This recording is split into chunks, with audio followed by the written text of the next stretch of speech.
안녕하세요. 알기 쉬운 지역정치, 지역정당으로 풀어드림 알지 당풀 세 번째 시간입니다. 어떤 분은 왜 세 번째지 생각할 수도 있는데 저희들이 공부가 세 번째 시간이고요. 나머지는 지역에서 일어난 사안에 대해서 전화 인터뷰했던 내용이 있습니다. 이번 세 번째 시간은 기억하시나 모르겠지만 옆에 계신 분 소개 먼저 하겠습니다. 네. 예, 저는 나라살림연구소에서 일하고 있습니다. 김상철이라고 합니다. 반갑습니다. 네. 신기한 걸 찾으셨는지 모르겠지만 오실 때마다 소속이 약간 바뀌어 있는 걸 그렇죠. 확인하실 수가 있습니다. 네.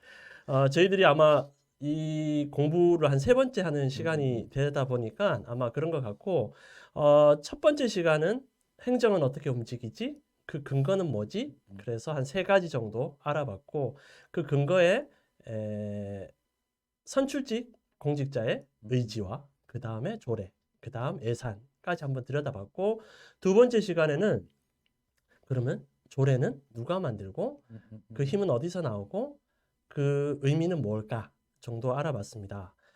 기억하시나 모르겠지만 조례는 일종의 기계다 이런 얘기를 하셨어요. 무언가 주민들이 원하는 어떤 결과물을 나오기 위한 기본적인 기계인데 기계가 그냥 가만히 있으면 움직이나요? 안 움직이죠. 예산 이야기를 오늘 좀 더 꼼꼼히 해보려고 합니다. 어, 예산은 뭘까요? 예산요? 세금이죠. 네. 음, 혹시 기억하시나 모르겠지만 예산은 남기는 게 최고가 아닙니다. 예산은 0으로 만드는 게 가장 좋은 겁니다. 예산을 아껴서 뭘 해냈습니다. 이런 거 속지 않으셨으면 합니다. 예산은 약속이거든요. 내년에 쓸 예산 약속이기 때문에 약속을 잘 이용하면은 0이 되는 게 정상인 거죠. 예. 그런 의미에서 우리 예산을 한번 들여다보려고 하는데요. 예산은 어떻게 볼 수 있을까요? 일단 기본적으로 예산이나 내지는 재정과 관련된 정보는 어딘가에는 반드시 공개되어 있다라고 생각하시면 됩니다. 음, 그러니까 중요한 거는 어딘가 하고 반드시 공개되어 있다라고 하는 두 가지 부분인데요. 일단 어딘가에는 반드시 공개되어 있다라는 얘기는 찾기는 조금 번거로울 수 있으나 찾아보면 어딘가에는 100% 있다라고 하는 걸로 이해해 주시면 돼요. 그래서 예산을 본다라고 했을 때 제가 이제 상대적으로 강조하는 것 중에 하나가 동기입니다. 그러니까 왜 예산을 보려고 하세요? 왜냐하면 게임을 할 때에도 우리가 몰입하는 이유는 이 게임에 대한 재미를 느끼기 때문이거든요. 그래서 다소 귀찮더라도 몰입을 하죠.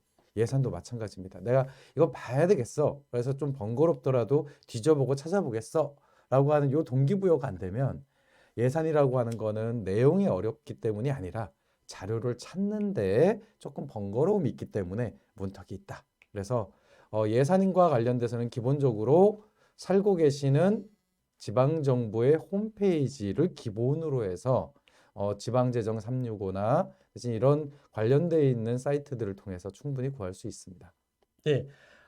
저희 배경으로 보이는 게 아마 2017년도 영등포구 홈페이지인데 제가 2022년도 준비했거든요. 근데 한번 보시면은 별 다르지 않은 걸 느끼실 음, 거예요. 그래서 오늘 세 가지 한번 보겠습니다. 홈페이지에 들어가 보면 있는 예산서 보기, 두 번째는 중기지방재정계획 보기, 그리고 재정공시. 이 세 가지만 본다면은 영등포구가 음, 무슨 일을 하고 꿈은 뭐고 도대체 음, 너는 어떻게 살았어? 음. 의논한다면은 알 수 있는 부분이겠죠. 첫 화면 보여주시겠습니까? 네, 거의 똑같죠? 네, 하지만 달라진 게 몇 가지 있습니다. 로고가 좀 바뀌었습니다. 네, 많은 단체장이 바꾸면 일단 로고부터 먼저 바꾸시더라고요. 지금 영등포구는 희망, 행복, 미래도시 영등포고요. 음, 저번에는 탁 트인 영등포라는 음, 로고로 쓰였습니다. 저번 홈페이지와 똑같죠. 예산서 보기, 재정 공시, 중기 지방 계획은 예산 공개에 반드시 있습니다. 잠깐만요. 이거 이렇게 하면 너무 안 좋을 것 같은데. 그냥 그 인터넷 연결해 보세요. 홈페이지 들어가는 거 보여주는 게 나아. 아니야. 힘들어. 괜찮아요? 네네. 몇 가지 없어. 세 가지만 있어. 끝까지 없으니까 그냥 쳐서 하는 게 낫지 않나? 아니야. 왜냐면 이거 또 다시 나가서 해야 되잖아. 그게 귀찮은 거예요, 지금? 아니, 지금 빨리 네? 빨리 해야 되죠. 빨리. 알았어요. 알았어요. 그럼 3초 쉬었다가 왜냐면 네. 어디까지 했지? 2022년. 네. 하나. 세지 마. 목소리 되게 세. 네. 예산서보기, 재정공시, 음. 중기지방재정계획 여전히 있죠. 네. 아까 말씀해 주신 것처럼 어딘가에 있고 보는 사람의 재미에 따라서 어떻게 보는 거는 여러분한테 달려 있는 겁니다. 그러면 먼저 예산서를 한번 볼까요?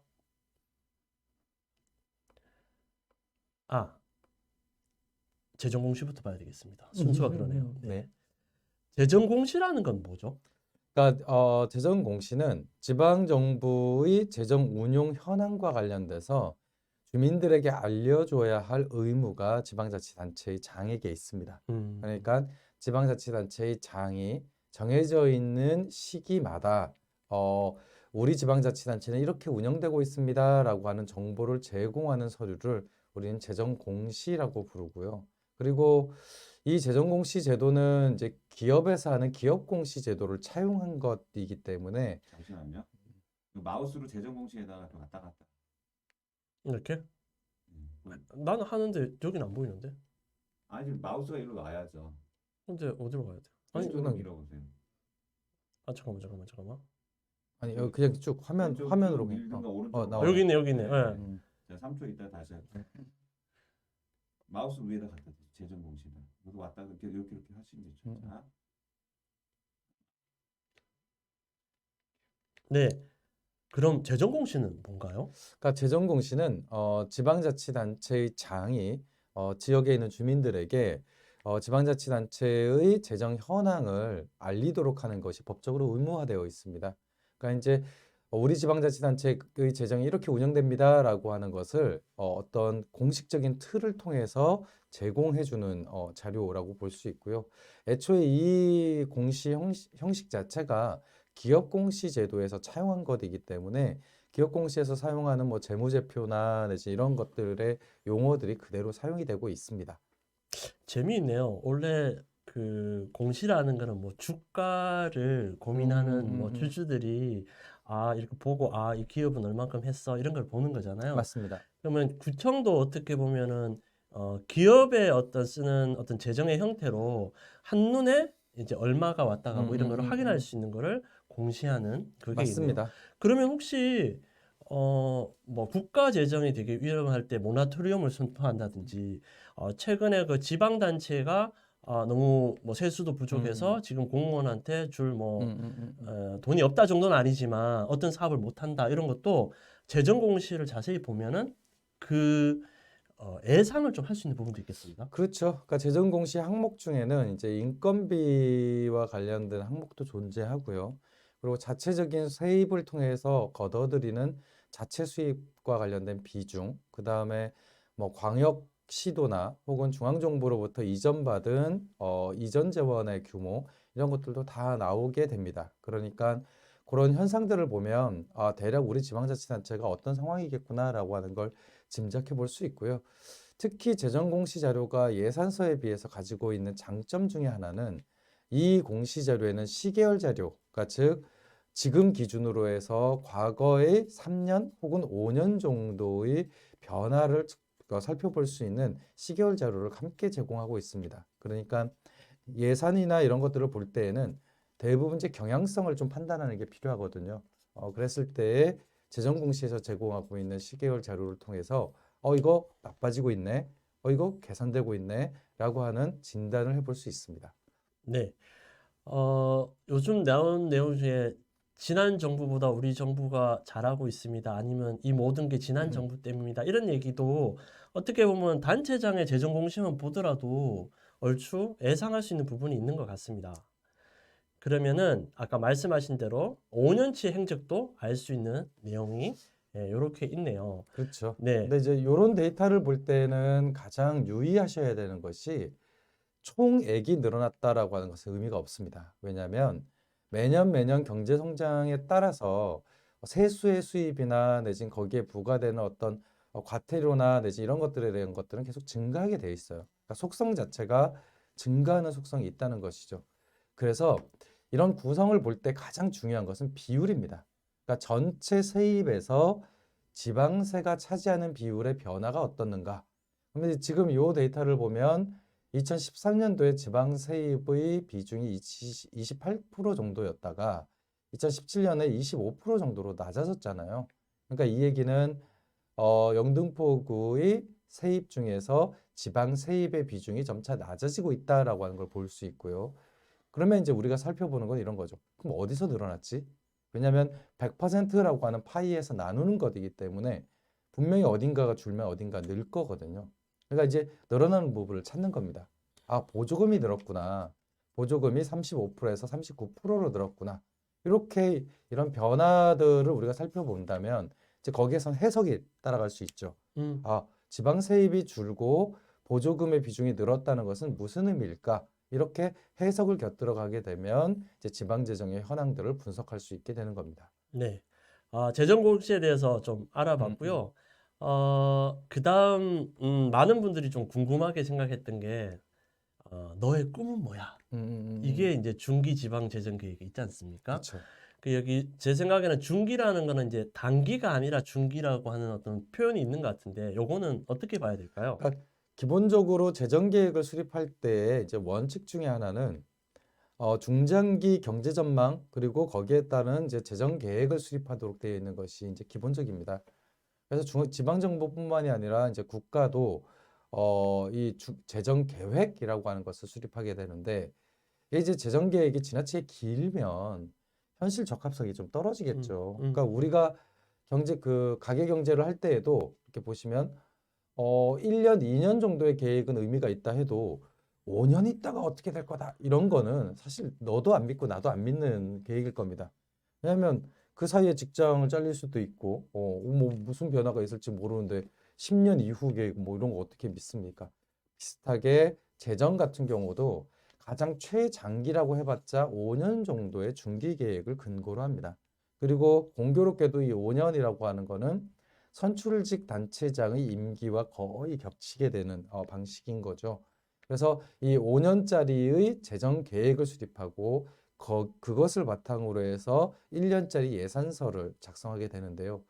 이 중기 재정 계획에서 제일 재밌는 부분은 이게 이제 롤링 플랜이라고 하는 특징을 갖고 있다라고 하는 부분인데 이게 뭐냐면 우리는 보통 2022년 기준 5년짜리 계획이다. 그러면 2027년까지 계획이 다 만들어져 있고 이게 2023년, 4년, 5년이 되더라도 과거에 세웠던 계획이 변하지 않는 것을 생각하지만 이 중기재정 계획의 제일 재밌는 부분은 그 기준 연도에 따라서 향후 5년짜리를 계속 매년 수립한다는 겁니다. 그러니까 2021년 기준 중기재정 계획은 2021년부터 2026년까지 2022년 중기재정 계획은 2022년에서 2027년까지 그래서 매년 그것을 수립하는 계획 기준 연도에 따라서 5년짜리 계획을 계속 수립하는 계획이죠. 그래서 당해년도 예산서의 변화 사항이 중기 재정 계획을 통해서 반영될 수밖에 없는 겁니다. 그러면은 이렇게 볼 수 있죠. 올해 지방선거가 있었습니다. 작년에 전임 단체장이 수립한 중기 재정 계획이 있을 거고요. 올해 선출된 단체장이 수립한 중기 지방 재정 계획이 있을 거예요. 이 두 개를 비교하면 변화를 파악할 수 있겠죠. 근데 역설적으로 제가 한번 살펴봤으면 좋겠다라고 제안드리는 부분은 변화가 거의 없을 겁니다. 아, 그래요? 네, 변화가 거의 없습니다. 그러니까 새로 뽑았는데? 예, 이게 왜 그러냐면 재정이 가지고 있는 속성 중에 하나는 사실 이제 그 일관성 뭐 혹은 지구력 혹은 지속력과 관련된 부분이 있는데 그게 뭐냐면 한 60%에서 70% 정도는 늘 하던 대로 하는 사업들입니다. 예, 그래서 중기 재정 계획을 보면 이 변화라고 하는 것을 좀 찾아보기가 힘들고요.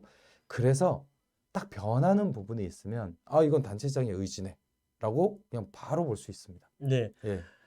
그 한 번만 더 말씀드리면은 올해 계획한 5년 중기 계획이 내년은 아니다라는 거죠. 그러니까 올해 시점에서 본 이후 5년간의 계획이라고 보시면 될 것 같고, 그래서 내년이 됐는데 왜 작년처럼 이렇게 안 하나요? 이렇게 말한다는 거는 잘못 알고 있는 거죠. 왜?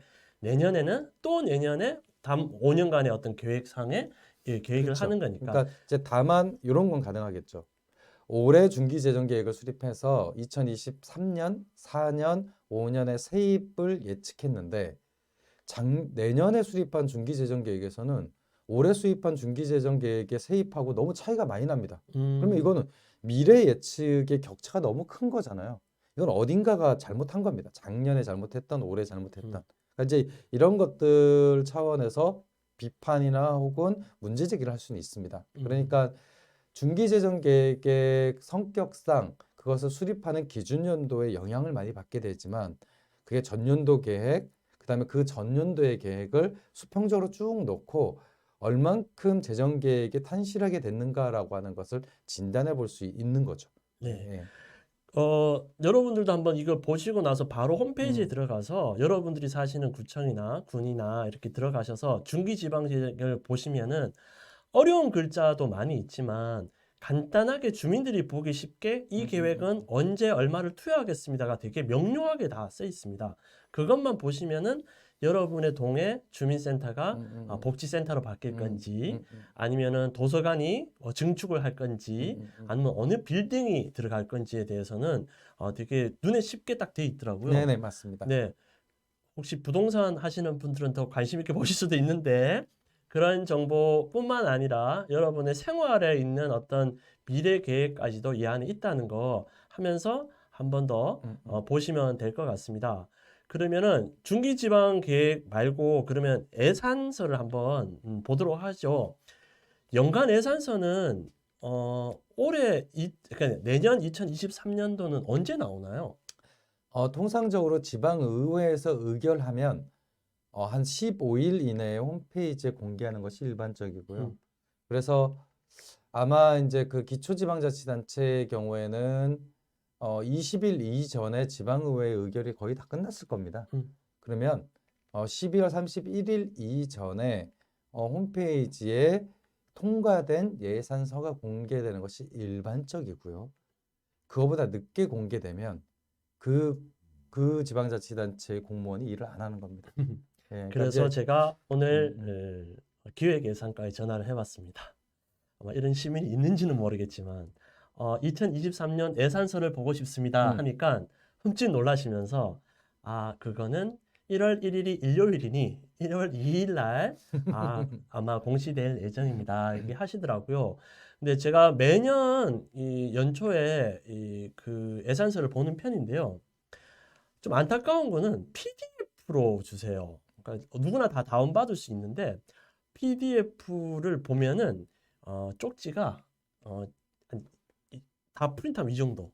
그걸 왜 프린터 하세요? 아니요, 예전에는 좀 자세히 보려고. 왜냐면 이제 이 프린터, 그러니까 노트북으로 보면 눈이 아프니까 했는데 돈이 좀 들더라고요. 그럼요. 그래서 다음부터 절대 인쇄를 하지 않고 그냥 PDF로만 보겠다라는 생각을 잠시 했다가 어느 단체는 엑셀로도 준다고 들었는데 대표적인 데가 이제 그 서울시의 이제 서대문구죠. 서대문구는 그 지역에 이제 지금은 아닌데 구의원이었던 차승현 의원이라는 분이 계신데요. 네. 그분이 조례를 발의해서 정부 재정 공시 혹은 재정 자료의 공개와 관련된 기준을 조례에 명시했습니다. 어떻게 했냐면 이제 디지털 파일로 공개한다라고 해서 네. 이제 서대문구 홈페이지를 들어가 보시면 여러분들도 다 그 엑셀 파일을 보실 수 있습니다. 근데 그게 어려운 게 아니에요. 왜냐하면 예전에는 수정 가능한 그 파일로 제공을 하면 그것을 임의적으로 변경하고 그래서 누군가 악용하고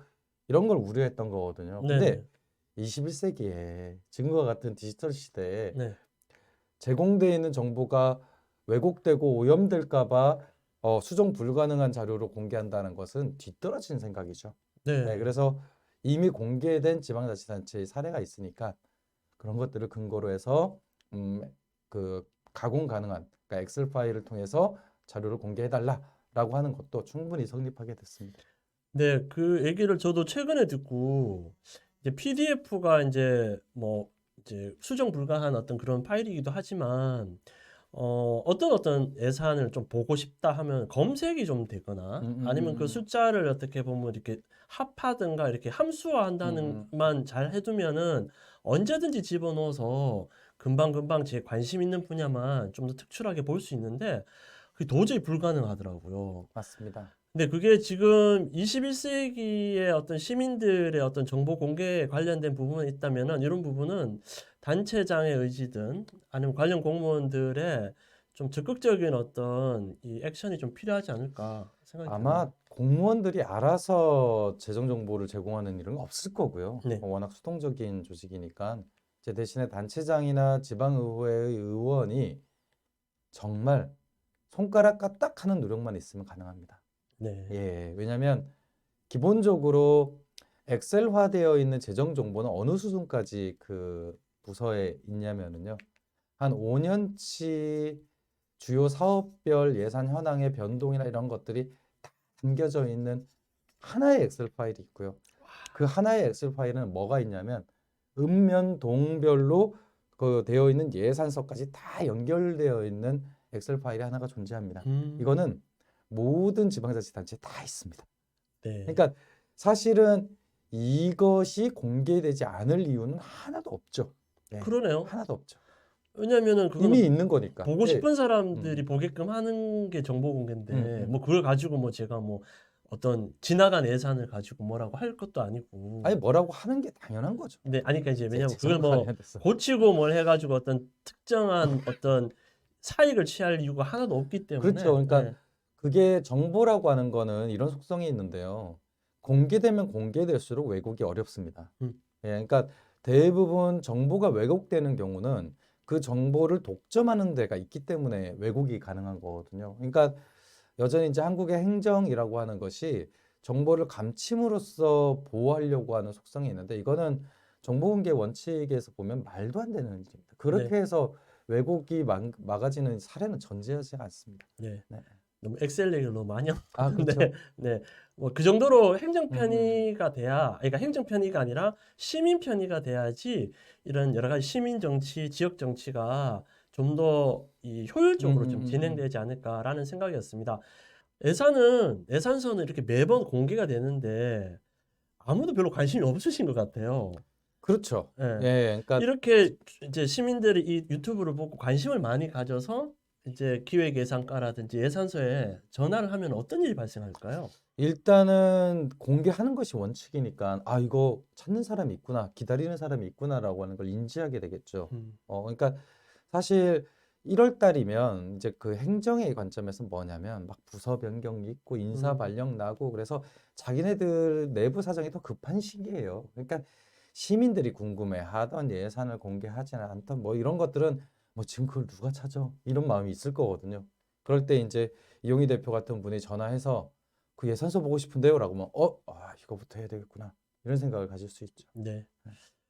많이 여러분, 전화해 주세요. 네. 저는 하도 전화를 해가지고요. 어디 리스트에 올라가 있을 것 같은데, 그러니까 저희가 지역 정치를 얘기할 때 몇 가지 조례 얘기도 하고 뭐 권한 얘기도 있지만 결국은 예산의 숫자 하나가 얼마나 큰 변화를 느끼는 건 뼈저리게 항상 느끼고 있습니다.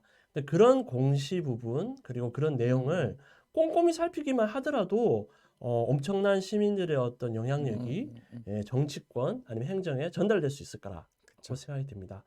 뭐 여러분 관심이 많으시지만 좀 더 쉽게 하는 방법을 설명드리고 있고, 그러면 내부의 한 가지만 한번 들여다보고 오늘 시간 한번 정리해 보도록 하겠습니다. 이렇게 보시면 예산서가 과별로도 있고 네. 성질별로도 있고 다양하게 있더라고요. 그러니까 하나의 문서를 다양한 형식으로 변주해 있다 맞습니다. 정도로 이해를 되더라고요.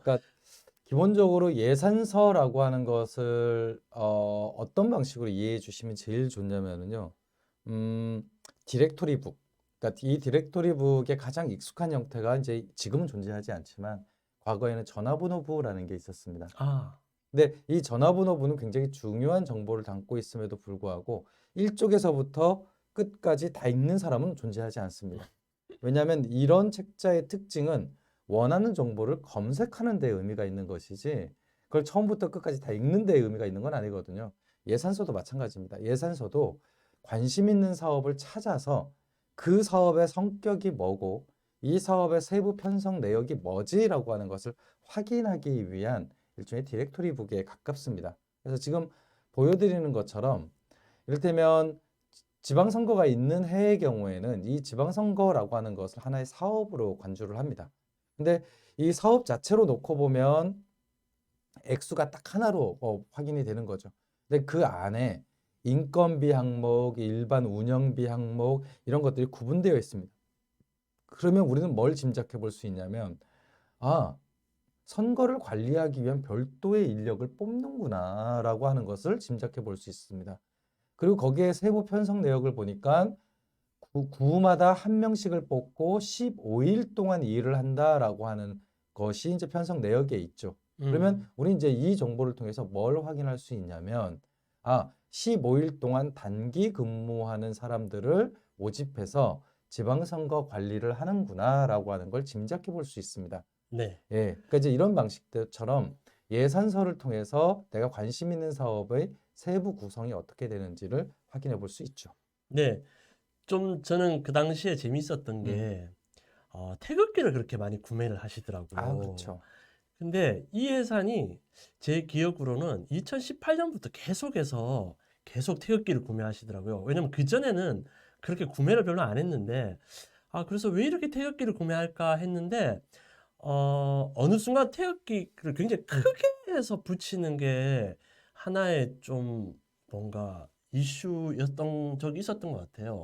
그러니까 사실은 이 태극기라고 하는 것뿐만이 아니라 이를테면 새마을기나 내지는 이런 그 좀 상징물을 많이 홍보하고 또 그것에 재정을 투여하는 일들이 사실 2015년 이후에 좀 유독 많이 생긴 일입니다. 그러니까 시기적으로 봤을 때는 이제 소위 한일 관계가 이제 악화됐던 시기이기도 오. 하고요.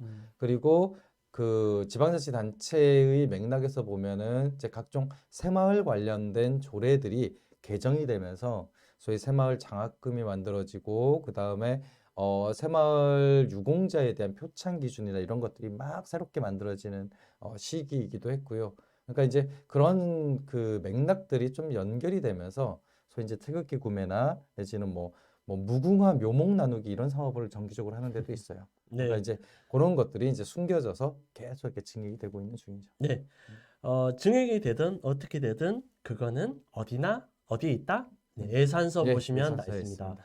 그래서 내년 예산선을 빨리 전화하셔서 한번 빨리 음. 보고 싶습니다 하면은 1월 초에 한번 보시고 그 안에 본인이 관심이 있는 어떤 사업이든 아니면 본인이 좀 관여할 수 있는 과에 한번 쓱 들어가 보시면은 내년 1년 동안 이 과는 어떤 사업을 얼만큼 돈을 들여서 하겠나 이런 거를 다 볼 수 있는 거죠. 네. 여러분 오늘 시간이 허락된 곳이 지금 시기라서 한 세 가지 한번 확인해 보도록 하겠습니다. 어디나 예산은 공시되어 있다. 조금 찾기 힘들 뿐이지. 그리고 그 보시 시기에 다 보실 건 아니고 재정 공시, 그다음 중기지방 계획, 그리고 예산서 요 세 가지만 보더라도 이 여러분이 사시는 구든 군이든 자치단체가 하는 활동을 한눈에 볼 수 있는 거죠. 안타깝게도 저희들이 저번에 얘기했을 때 예산 편성에 어떻게 개입하느냐를 얘기를 하다가 좀 시간이 지나간 것 같아요. 이제는 개입은 할 수 없지만 어떻게 집행하는지는 우리가 예산서를 보고 확인할 수 있는 시기가 된 것 같습니다. 그러니까 예산 편성은요, 사실 1년 내내 개입하셔야 됩니다. 그러니까 사업부서의 경우에는 차년도 예산 편성을 그 4월 전까지 부서별로 하고 6월까지 이제 예산 총괄부서에서 이미 어느 정도 예산 초안을 갖게 됩니다. 그러니까 여러분들이 신규 사업이 필요하거나 혹은 기존 사업의 변경이 필요할 때에는 4월 말까지는 해당 부서로 6월 말 정도까지는 단체장이나 혹은 예산 총괄 부서로 계속 압력을 행사하셔야 그 사업이 조정될 수 있습니다. 네. 네. 예산 한 번에 끝나는 게 아니네요. 서로 맞물려서 이렇게 돌아가다 보니까 언제든지 여러분이 개입하고 싶거나 관심 있는 분들은 미리 한번 보시고 그쵸. 그 개입의 시기를 한번 파악해 보시고 해보는 것도 좋을 것 같습니다. 안타깝게도 오늘은 예산은 여기까지 진행하고 여러분의 댓글이나 궁금하신 게 있으면은 다음에는 그걸 좀 더 공부해 보는 거로 해보도록 하겠습니다. 오늘 시간 어떠셨나요? 네, 예산 시기가 보통 이제 끝났다고들 생각을 해요. 이제 그 의회나 내지 이런 데서 땅땅땅 하면 그런데 시민의 관점에서 봤을 때 이제 시작한 겁니다. 네. 왜냐하면 돈은 쓰이는 과정이 훨씬 더 중요하거든요. 예, 그래서 지금부터 이제 우리의 시간이 돌아왔다. 시민 예산의 시간이 돌아왔다. 이렇게 좀 강조드리고 싶고요. 그런 면에서 이번 시간이 좀 도움이 되는 시간이었으면 좋겠다는 생각이 있습니다. 네. 제가 예전에 알던 구청장님은 만날 때마다 저한테 이런 얘기 하셨어요. 아, 예산 빼고 딴 얘기해. 나 예산만 빼고 다 해줄 수 있어. 이런 얘기를 하더라고요. 그래서 내가 아니 예산이 곧 의지고 한데 왜 예산 빼고 나한테 얘기하지? 이 얘기를 들으면서 어떤 생각을 들었냐면 그만큼 예산이 중요하구나. 라는 생각을 했습니다. 여러분, 여러분의 어떤 관심과 재미를 예산에서 찾는다면 여러분이 사는 커뮤니티, 지역 좀 더 발전하고 여러분이 좀 더 활동을 더 원활하고 더 광범위하게 할 수 있을 거라고 믿습니다. 그럼 다음 시간까지 또 봬요. 네.